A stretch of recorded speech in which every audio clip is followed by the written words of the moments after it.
Hello, bonjour, ben voilà, une nouvelle vidéo à venir qui est hyper importante parce que c'est vraiment une notion que vous allez devoir utiliser tout le temps, tout le temps, tout le temps en physique-chimie dès que vous allez faire des calculs en fait et des mesures. Ça va concerner ce qu'on appelle des chiffres significatifs et donc il va falloir que je vous explique ce que c'est. Et en fait, il y a deux objectifs à cette vidéo qui sont marqués sur la page de garde là. Le premier objectif, c'est que vous sachiez évaluer le nombre de chiffres significatifs d'une donnée que vous avez mesurée. Vous avez mesuré une distance, une masse, un volume. Comment est-ce que vous arrivez à évaluer la précision de votre mesure en comptant les chiffres significatifs?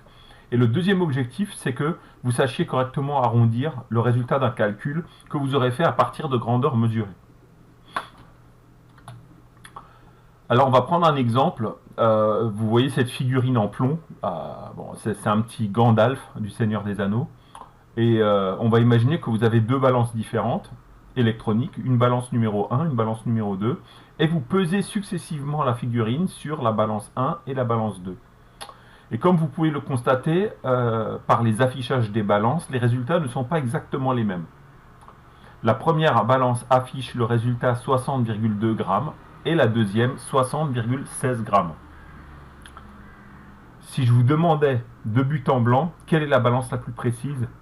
Je suis sûr que tous, en fait, et toutes, vous avez compris que c'est la deuxième balance qui est plus précise. Et si je vous demandais pourquoi, vous me diriez peut-être que la première est précise au dixième de gramme, la deuxième au centième de gramme, ce qui serait une réponse qui est pas mal. Mais en vrai, il y a une façon beaucoup plus simple de dire les choses, c'est que tout simplement, et ça vous le voyez par les petits les petites marques roses que j'ai mises par-dessus les chiffres, le résultat de la balance 1 comporte 3 chiffres et le résultat de la balance 2 comporte 4 chiffres. Donc en fait, une autre façon de dire les choses, c'est que la balance 2 est plus précise. Pourquoi? Parce que le cadran affiche plus de chiffres que la balance 1. Et ces chiffres-là qui sont affichés par l'instrument de mesure, c'est ça qu'on appelle des chiffres significatifs. Significatifs veut dire qu'ils ont une signification par rapport à la précision de la mesure. Ok, alors je vais maintenant vous présenter deux pièges dans lesquels il ne faut pas tomber. Exemple, si le premier résultat de la balance 60,2 grammes, on le convertissait en kilogrammes, ça ferait 0,0602 kg. Et en fait, en faisant la conversion, on a introduit des chiffres supplémentaires, c'est-à-dire les zéros devant. Et en fait, c'est artificiel parce que ces zéros qui sont apparus de par la conversion, en fait, n'ont pas été mesurés. Donc je vais peut-être vous expliquer les choses différemment. Comment on fait pour savoir compter le nombre de chiffres significatifs d'un nombre? Vous voyez le nombre 0,0602. En fait, vous lisez le nombre de la gauche vers la droite. Et tant que vous avez des zéros au départ, en fait, vous continuez, vous ne vous arrêtez pas. Donc le premier chiffre rencontré, c'est un 0, je le zappe. Le deuxième rencontré, c'est un 0, je le zappe. Le premier chiffre non nul rencontré, c'est un 6. Et donc 6, c'est le premier chiffre significatif. Et à partir de lui, en le comptant lui, tout compte. Donc 1, 2, 3 chiffres significatifs. Le 6, le 0 qui est après le 6, puis le 2. Autre petit piège, c'est si on mettait un nombre en écriture scientifique, genre toujours le résultat donné par la balance numéro 1, 60,2 grammes, si on le met en écriture scientifique, c'est 6,02 fois 10 puissance 1 gramme. Si on vous demandait de donner le nombre de chiffres significatifs de ce nombre, qui est en écriture scientifique, en fait, on ne compte comme chiffre significatif que les chiffres qui font partie du nombre qu'il y a devant la puissance de 10. En fait, la puissance de 10, il ne faut pas en tenir compte quand on évalue le nombre de chiffres significatifs. Une fois qu'on a compris ça, on va pouvoir apprendre à faire un calcul. Donc on va par exemple calculer la masse volumique de la figurine, parce qu'on va imaginer qu'on a fait une autre mesure en parallèle du volume de la figurine, et le volume en fait donné par une technique, par exemple si vous mettez la figurine dans une éprouvette d'eau graduée qui contient de l'eau, l'eau monte d'un certain volume qui est celui de la figurine, et ça pourrait être 5,27 millilitres.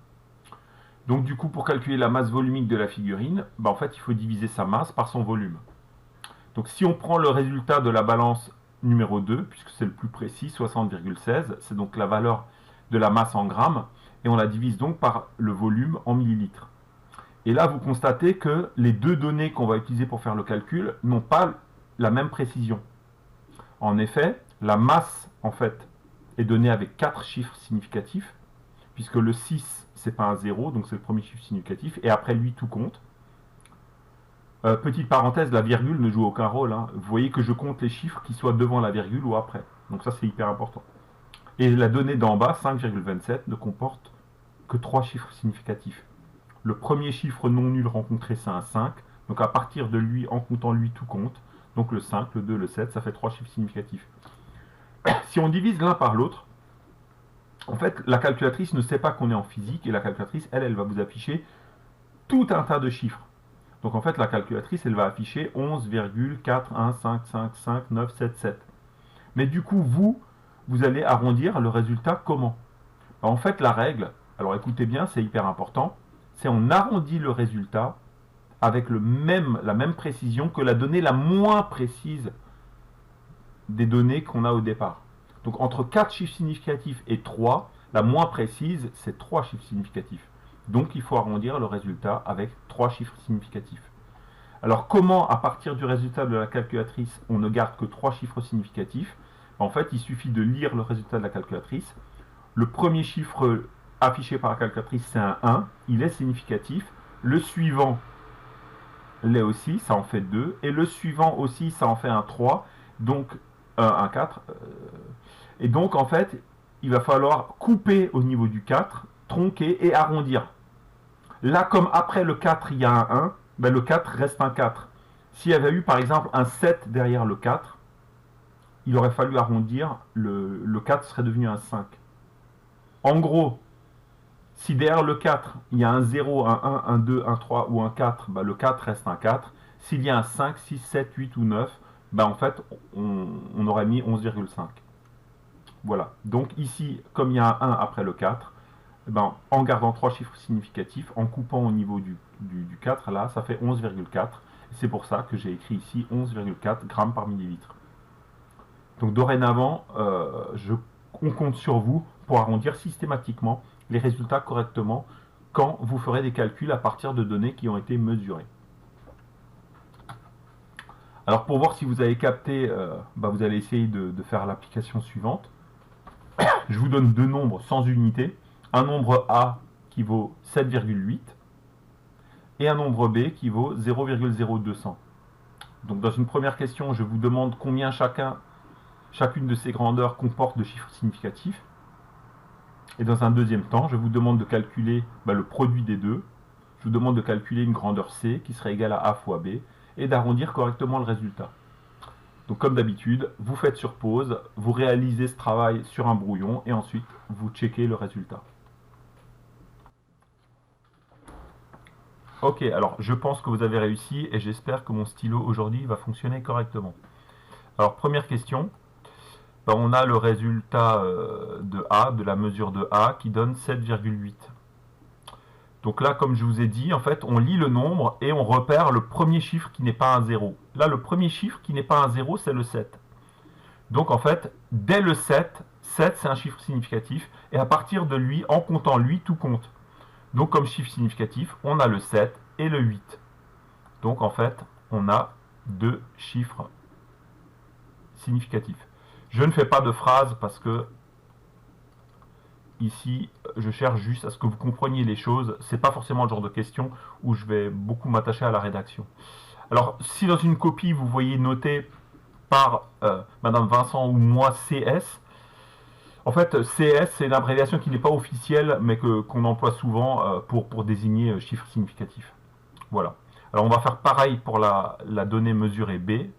Donc, j'écris le résultat, 0,0200. Et là, en fait, le premier chiffre rencontré, c'est un 0. Donc, en fait, le premier 0 ici n'est pas significatif. On continue, on arrive encore sur un 0, qui n'est pas significatif. Donc, le premier chiffre non nul rencontré, c'est un 2. Donc, ça sera le premier chiffre significatif. Et sachant qu'ensuite, les zéros qui suivent le sont aussi. Donc, on a 3 chiffres significatifs. Bon. Là, j'ai pas la flemme. je vais l'écrire en entier, 3 chiffres significatifs. Ok. Donc en fait, en conclusion, les zéros n'ont pas forcément la même hiérarchie par rapport aux chiffres significatifs, c'est-à-dire que les zéros qu'il y a devant ne comptent pas, alors que les zéros qu'il y a derrière le premier chiffre significatif comptent. Vous voyez que les deux premiers zéros ne comptent pas, alors que les zéros qui sont derrière le 2 comptent du point de vue des chiffres significatifs. Ok, donc là on va pouvoir réaliser maintenant la multiplication. Donc là, je vais faire comme vous, je prends ma calculatrice, je l'allume, et je vais taper le calcul. Ok, donc je fais 7,8 fois 0,0200. Je fais entrer. Et là, vous voyez que en fait la calculatrice m'affiche, donc je vais l'écrire en bas là, la calculatrice m'affiche 0,1560. Du coup, comme on a fait un calcul, une multiplication à partir d'une donnée qui contient deux chiffres significatifs et qu'on a fait utiliser une donnée qui contient trois chiffres significatifs, on a dit le moins précis l'emporte. Ça veut dire qu'il faudra arrondir le résultat avec deux chiffres significatifs. Donc si on lit le résultat final, le premier chiffre rencontré c'est un 0. Ça veut dire qu'il n'est pas significatif. Le chiffre suivant rencontré c'est un 1. Et lui il est significatif. Donc à partir du 1, on est significatif. Ça veut dire qu'il faut choper le chiffre d'après, ça fera 2, et ça veut dire qu'on coupe ici. Donc on fait un tronqué arrondi à partir du 5. Sauf que comme vous voyez que derrière le 5, il y a un 6, ça veut donc dire qu'on écrira non pas 0,15, mais 0,16, qui est donc le résultat final. Ici, A, B et C n'ont pas d'unité parce que j'ai voulu vraiment me concentrer sur la notion de chiffre significatif et pas vous embrouiller plus avec des unités. Mais en vrai, souvent, les données que vous calculez ont des unités. Donc j'espère que vous avez bien compris de comment on arrondit un résultat final et surtout la petite subtilité d'un éventuel arrondi. Au cas où, derrière le dernier chiffre significatif, il y a un 5, un 6, un 7, un 8 ou un 9. Voilà, j'espère que vous avez bien capté. À une prochaine vidéo. Ciao.